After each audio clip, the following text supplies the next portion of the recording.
부자가 되면 잘 산다고 하죠. 여러분, 잘 산다는 표현이 맞나요? 부자인데 잘못 사는 사람도 많거든요. 근데 우리는 부자가 되면 잘 산다고 합니다. 부자가 되면 행복할 거라고 생각을 합니다. 근데 성경에서 말하고 있는 행복은 부자가 되었다고 행복하다고 얘기하지는 않습니다. 그럼 우리 예수님 생각해 봅시다. 우리 예수님이 부자하셨을까요? 아니죠. 예수님은 머리 둘 곳이 없다고 그렇게 이야기하실 정도로 이렇게 당시의 세상적으로는 부유한 삶을 사신 분이 아니시죠. 사도 바울을 생각해 볼까요? 사도 바울은 스스로 부유함을 포기하고 가난하게 낮아져서 세상의 것들을 다 배설물로 여기고 주를 위해 스스로 가난함을 선택했던 사람입니다. 전혀 세상적으로 봐도 예수님도 그렇고 바울도 그렇고 행복한 사람이 세상적 기준으로는 아닌 거예요. 그런데 예수님도 바울도 불행한 인생이었을까요? 아니죠. 오늘 우리의 행복의 기준이 너무나 세속적이지 않나라는 생각을 해봅니다. 우리의 행복의 기준이 너무나 세상적이지 않나라는 생각을 해봅니다. 사람들은 물질적인 풍요가 있으면 부자, 행복하다 이런 표현을 쓰지만 물질이 있으면 행복할까요? 우리가 가난할 때는요, 집이 없을 때는 집 한 채만 있으면 행복하겠다 이렇게 생각을 하거든요. 근데 집을 가지면 옆집에 더 큰 집이 보여요. 조금 아파트 평수를 더 넓히면 더 행복하겠다라고 생각을 합니다. 아파트 평수를 더 넓히면 우리의 마음속에 있는 욕심과 탐욕은요, 또 다른 사람과 비교를 합니다. 그래서 더 크고 더 화려하고 더 부자가 돼야지 우리가 행복하다고 끊임없이 부유함을 추구하며 행복을 갈망해야 합니다. 부유하다고 행복할 수 있을까요? 세상의 즐거움과 세상의 행복이요, 우리를 완전한 행복과 완전한 즐거움으로 이끌지를 못합니다. 왜 그럴까요? 왜 세상에 보이는 외적인 환경이 우리를 행복하게 하지 못할까요? 이유가 있습니다. 오늘 저와 여러분이 우리가 세상보다 훨씬 더 큰 존재이기 때문이에요. 성경은 뭐라고 얘기하고 있죠? 우리 한 사람 한 영혼이 천하보다 귀하다고 말하고 있어요. 천지 만물 온 세상보다 여러분 한 영혼이 귀해요. 그러니까 덜 귀한 것으로 더 귀한 것을 채울 수 있을까요? 아니요, 채울 수 없는 거예요. 여러분, 기독교의 상징이 무엇이죠? 십자가예요. 십자가의 의미가 무엇일까요? 하나님이 우리를 너무나 존귀하게 여기셔서 당신이 인간의 몸을 입고 오셔서 이 땅에 죽기까지 사랑하신 흔적이 바로 십자가거든요. 그것이 바로 복음이죠. 하나님 우리를 존귀하게 여기세요. 천하보다 귀하게 여기세요.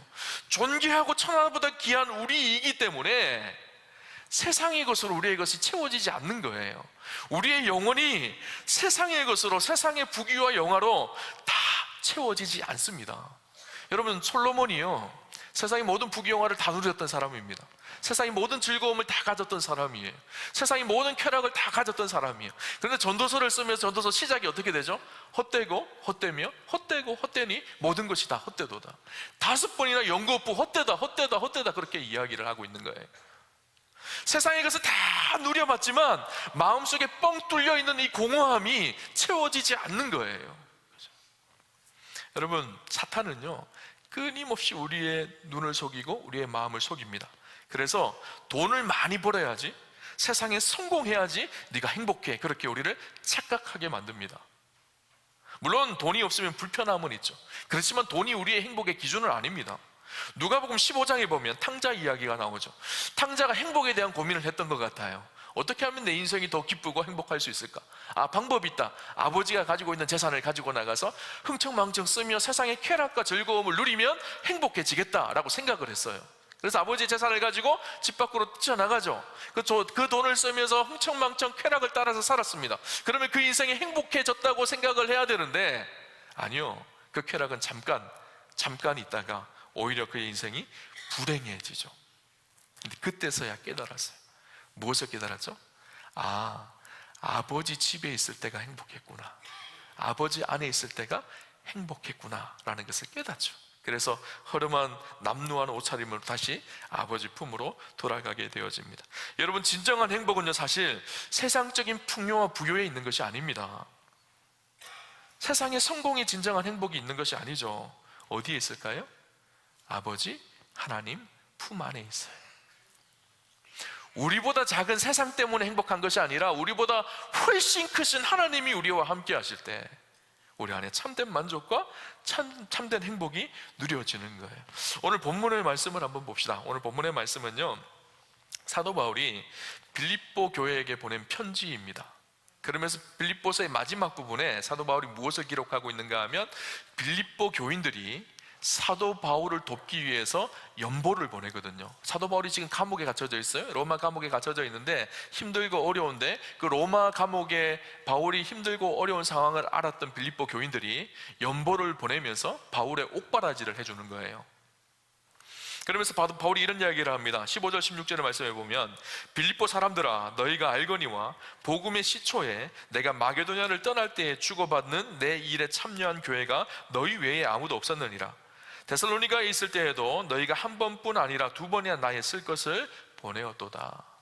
바울이 무엇을 얘기하고 있죠? 감사한 마음으로 이야기하고 있어요. 내가 감옥에 있을 때 너희가 이렇게 나를 도와주었고, 이전에도 내가 데살로니가에 있을 때 빌립보 교인들이 나에게 이렇게 헌금을 보내어줘서 내가 이렇게 복음을 전하며 사역을 할 수 있었다라는 것을 감사하고 있어요. 그렇게 나를 도와준 것은 너희 빌립보 교회밖에 없다. 그렇게 빌립보 교회에 보내준 그것을 바라보며 기뻐하고 있는 거예요. 그런데 사도 바울이 빌립보 교인의 도움을 받은 것이 참 기쁜 일이었지만, 그것보다 원래 있었던 더 큰 기쁨이 있었다라는 것을 오늘 본문은 우리에게 이야기해 줍니다. 그것이 무엇인가 하면, 바울이 자주 썼던 표현인데, 주님 안에서 본인은 기뻐하고 있었다라는 것을 이야기하고 있어요. 오늘 보면 10절을 보면 이렇게 고백합니다. 내가 주 안에서 크게 기뻐하면 너희가 나를 생각하는 것이 이제 다시 싹이 남이니 너희가 또한 이를 위하여 생각은 하였으나 기회가 없었느니라. 내가 주 안에서 크게 기뻐함은 내가 주 안에서 일들을 기뻐하고 있다, 그렇게 표현하고 있죠. 11절에 가서 실제로 궁핍하였고 헌금을 받아서 큰 도움이 되었지만 그것 때문에만 기뻐한 것이 아니라 정말 내 안에 기쁨이 있었는데 나는 먼저 주 안에서 빈궁에 처하여도 만족하였고 풍부에 처하여도 만족하는 일체의 법을 이미 배웠다, 그 이야기를 하고 있어요. 오늘 보면 11절 12절을 볼까요? 11절 12절 같이 한번 볼까요? 같이 보겠습니다. 내가 궁핍함으로 말하는 것이 아니니라. 어떠한 형편이든지 나는 자족하기를 배웠노니 나는 비천에 처할 줄도 알고 풍부에 처할 줄도 알아 모든 일 곧 배부름과 배고픔과 풍부와 궁핍에도 처할 줄 아는 일체의 비결을 배웠노라. 바울은 그렇게 이야기합니다. 나는 비천하게 살 줄도 알고 풍족하게 살 줄도 압니다. 배부르거나 굶주리거나 풍족하거나 궁핍하거나 그 어떤 경우에도 나는 만족을 누릴 수 있는 비결을 배웠고 훈련했습니다. 바울은요, 빈궁하여도 그 속에서도 만족이 있었어요. 풍부하여도 만족이 있었습니다. 여러분, 빈궁한데 만족이 되나요? 가난하고 힘든데 만족이 되나요? 절망스럽지 않나요? 옆 사람 보면 저 사람은 잘 사는 것 같은데 나는 가난하게 사는 것 같으면 굉장히 절망스럽잖아요. 그죠? 고통스럽잖아. 내 인생은 왜 이럴까? 하나님 나를 사랑하신다 그랬는데 내 인생은 왜 이렇게 절망스러워? 이렇게 되잖아요. 그죠? 근데 사도 바울은 뭐라고 얘기하고 있죠? 비교하여서가 아니라 내가 궁핍하지만 그 속에서도 만족을 누리며 살고 있다. 근데 풍부 속에서 그랬을 때도 만족함을 누린다. 여러분, 풍부하면 만족할까요? 여러분, 사실 우리는 굉장히 풍부하게 살거든요. 남아서 힘든 시대를 살거든요. 여러분, 대부분 다 풍부한 시대를 살아요. 그런데 행복하신가요? 풍부하면 어떤 마음이 들까요? 더 가지고 싶은 마음이 듭니다. 더 누리고 싶은 마음이 듭니다. 그래서 풍부하더라도 사람은요, 만족하지를 못합니다. 자족하지를 못합니다. 사도 바울은 뭐라고 얘기하고 있죠? 빈궁한데도 만족하지만 풍부하더라도 나는 만족한다는 거예요. 만족이라는 말을 바꾸면요, 행복이라는 말도 바꿀 수 있을 것 같다는 생각이 들어요. 나는 부족하고 없지만 그럼에도 불구하고 행복합니다. 나는 많은 것을 가졌지만 그렇다고 많은 그 가진 것 때문에 교만하지 않고 오히려 행복합니다. 그렇게 이야기하고 있는 거예요. 어떻게 그렇게 살 수가 있을까요?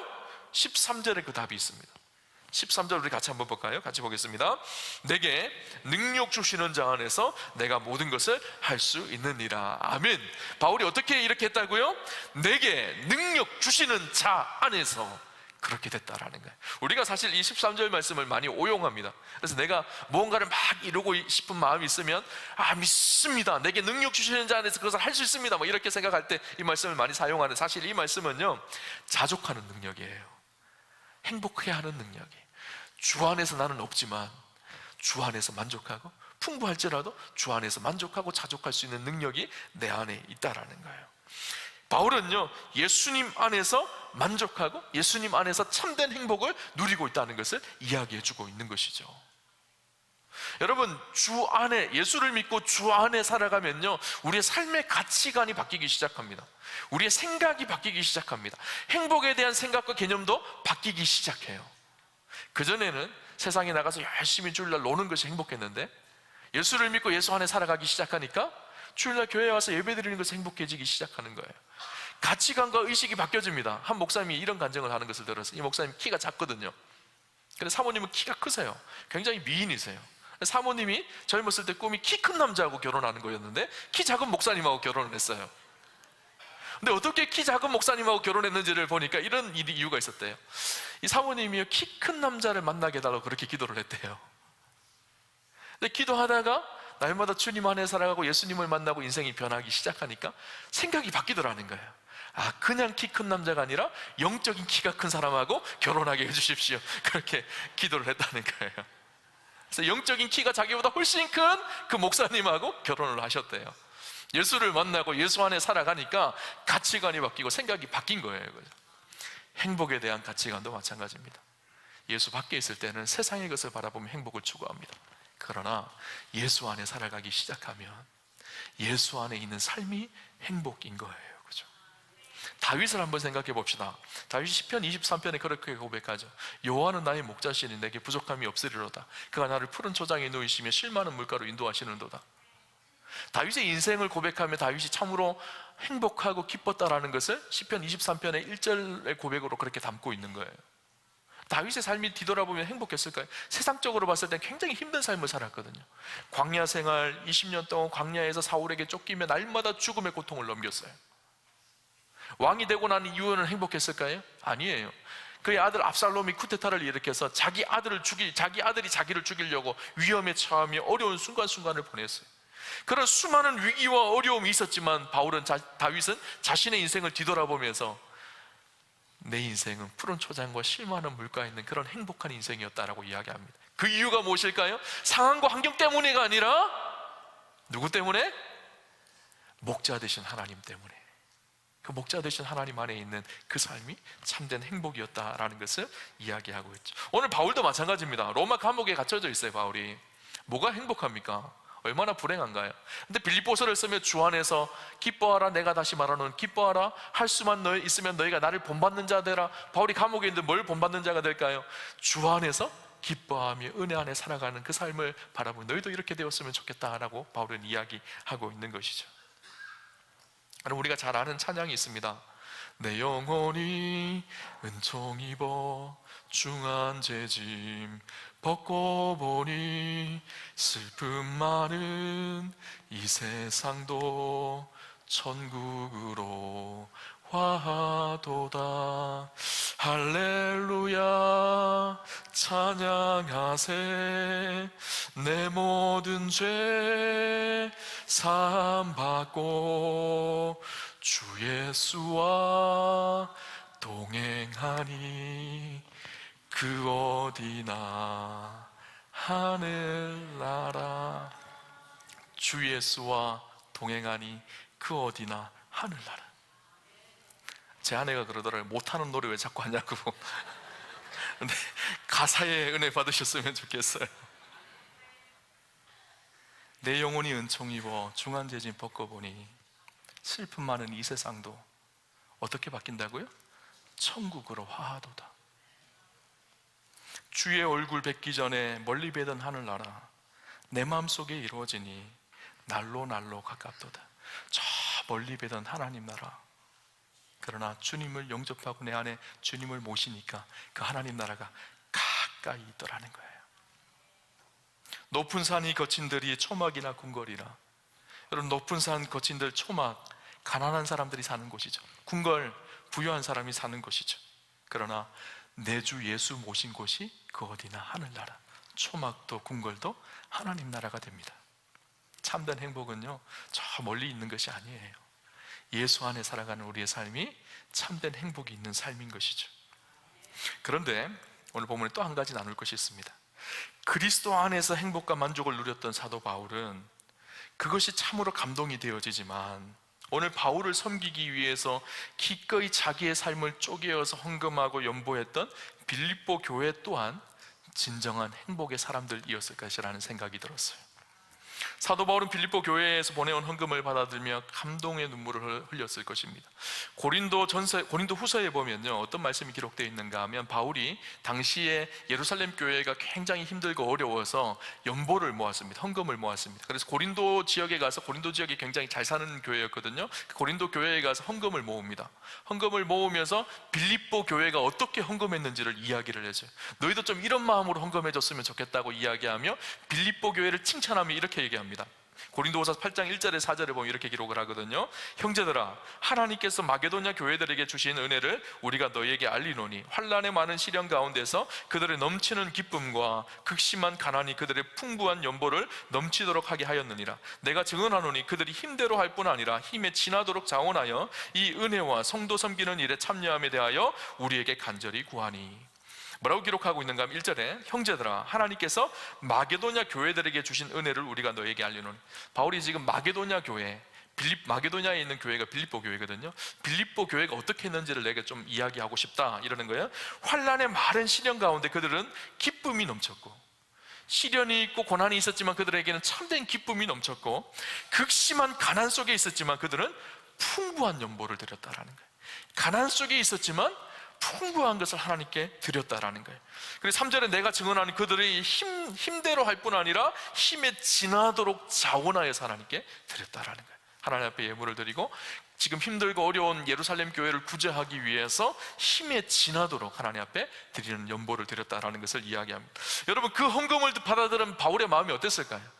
그 헌금을 보면 눈물이 나지 않았을까요? 수고함에 쓰며 가난한 중에 하나님께 드리는 그 연보를 바라보면서 아마 바울의 마음은 애타고 감사가 되고 눈물과 감격이 있었을 것입니다. 주일날 여러분이 헌금 바구니를 들고 이 앞에서 기도할 때요, 여러 가지 생각이 들어요.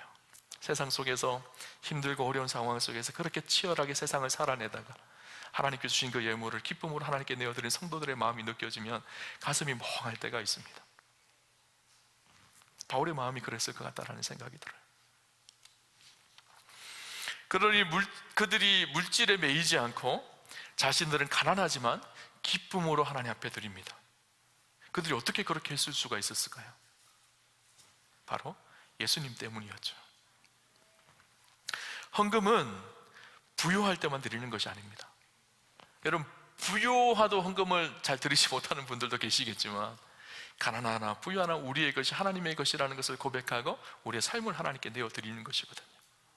오늘 성경에 보면 아까 고린도후서 8장 말씀을 보면 뭐라고 기록하고 있는가 하면 환난의 많은 시련 가운데 그들의 넘치는 기쁨, 빌립보 교회가 환난이 있고 시련이 있었지만 그들 안에는 넘치는 기쁨이 있었다라는 거예요. 어떻게 그렇게 환난을 당하면서 넘치는 기쁨이 있었을까요? 예수 안에 있었기 때문이에요. 상황과 환경이 아니라 예수 안에 살아가는 그 기쁨이 있었던 거예요.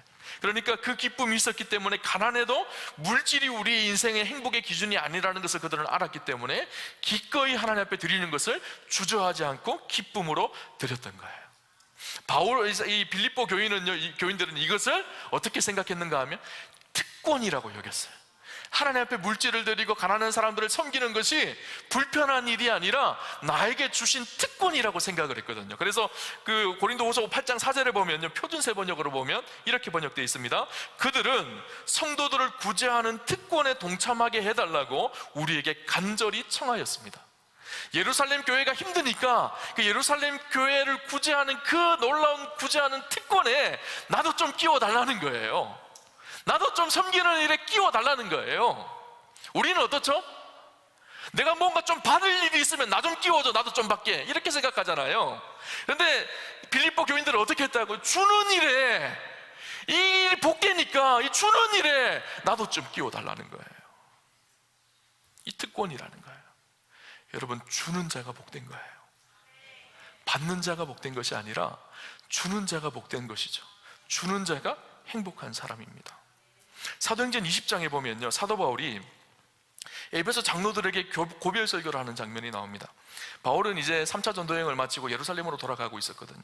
예루살렘에 들어가면 환난과 핍박과 박해가 있다는 사실은 바울은 알고 있었어요. 장로님들을 불러 모았습니다.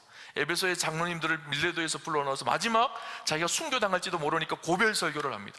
고별 설교의 핵심적인 내용이 바울의 사명에 대한 이야기가 여러분 잘 아시죠? 나의 달려갈 길과 주 예수께 받은 사명, 곧 하나님의 은혜의 복음을 증거하는 일을 마치려 하면 나의 생명을 조금 더 귀한 것으로 여기지 아니하노라. 생명보다 사명이 귀하다는 사실을 알고 자신은 죽음이 기다리고 있지만 예루살렘으로 가겠다고 그렇게 결단을 합니다. 그리고 나서 마지막 뭐라고 얘기하는가 하면 사도행전 20장 35절에 예수님의 말씀을 인용해서 빌려서 이렇게 얘기합니다. 범사에 여러분에게 모본을 보여준 바와 같이 수고하여 약한 사람들을 돕고 또 주 예수께서 친히 말씀하신 바 주는 것이 받는 것보다 복이 있다 하심을 기억하라. 에베소 장로님들에게 뭐라고 얘기하는가 하면 예수님의 말씀을 좀 기억하십시오. 예수님이 뭐라고 말씀하셨는가 하면 주는 것이 받는 것보다 복이 있다고 하셨습니다. 가난한 사람들, 연약한 사람들을 위해서 기꺼이 베푸시고 나누십시오. 그렇게 이야기한 거예요. 여러분, 받는 것이 복이 아니라 주는 것이 복이라는 거예요. 우린 받으면 행복하다고 생각하는데 진짜 행복은 받는 것에 행복이 있는 것이 아니라 우리가 베풀고 나누어 줄 때 그 속에 참된 행복이 있는 것이죠. 여러분, 오늘 설교의 후에 나눌 찬양이 행복이라는 찬양이요, 아까 부르게 됐습니다. 그 찬양에 화려하지 않아도 정결하게 사는 삶, 가진 것이 적어도 감사하며 사는 삶, 내게 주신 작은 힘 나눠주며 사는 삶, 이것이 나의 행복입니다. 행복은 내 주머니를 채워서 행복한 것이 아니라 내 주머니를 비워서 나눌 때 참된 행복이 있는 거예요. 그런데 그렇게 내 삶을 나누기 시작하면 놀라운 은혜와 축복이 한 가지가 있는데 무엇인가 하면요, 오늘 빌립보서 4장 19절에 사도 바울이 그 축복을 가르쳐 줍니다. 뭐라고 기록하는가 하면 나의 하나님이 그리스도 예수 안에서 영광 가운데 그 풍성한 대로 너희 모든 쓸 것을 채우시리라. 누가 채우신다고요? 하나님이. 우리가 가난하고 연약하고 힘든 사람들에게 우리의 삶을 나누기 시작하면 하나님께서 우리의 삶을 채워주신다라는 거예요. 너무 멋지지 않나요? 저는 이런 삶이 참 멋지다는 생각이 들어요. 세상 사람들은 귀엽고 자기 주머니를 가득가득 채우며 살려고 합니다. 그러면서도 늘 부족하고 불행하다고 이야기를 합니다. 근데 진짜 행복한 사람은요, 내가 가지고 있는 것을 나누는 사람이에요. 나누는데 놀랍게 하나님께서 그 빈 곳을 채워가는 것을 누리는 사람, 그런 축복을 누리는 사람. 오늘 4장 19절 말씀은요, 사실 무디 목사님이 이 말씀을 자기의 은행이라고 표현했습니다. 은행장은 하나님이십니다. 은행의 자산은요, 영광스러울 정도로 풍성합니다. 그 은행은 절대 부도날 일이 없는 은행입니다. 하나님이 은혜장이시고 하나님은 풍성하신 분이시기 때문에 우리가 기꺼이 주를 위해서 나누기 시작하면 은행장이신 하나님께서 우리를 채우시기 시작하는 거예요. 예수님께서 말씀하신 것처럼 하늘의 아버지께서 들의 들풀까지도, 들의 백합화도 먹이시고 입히시거든요. 하물며 너희일까 보냐, 믿음이 적은 자들아. 여러분, 우리가 자족하고 만족해야 될 이유가 있습니다. 그것은 하나님께서 채우시기 때문이에요. 하나님 우리를 공급하시고 입히시기 때문인 것이죠. 오늘 이 가을을 보내면서 우리 사랑하는 우암교회 성도님들, 저는 다 행복하셨으면 좋겠어요. 주 안에서 참된 행복을 누리셨으면 좋겠어요. 내 삶을 채우는 것으로 내 삶의 만족함을 추구하는 것이 아니라 기꺼이 우리의 것을 쪼개고 나눌 때 그때 누려지는 참된 행복을 누리는 사랑하는 우암의 성도님들 다 되시기를 주님 이름으로 축원합니다.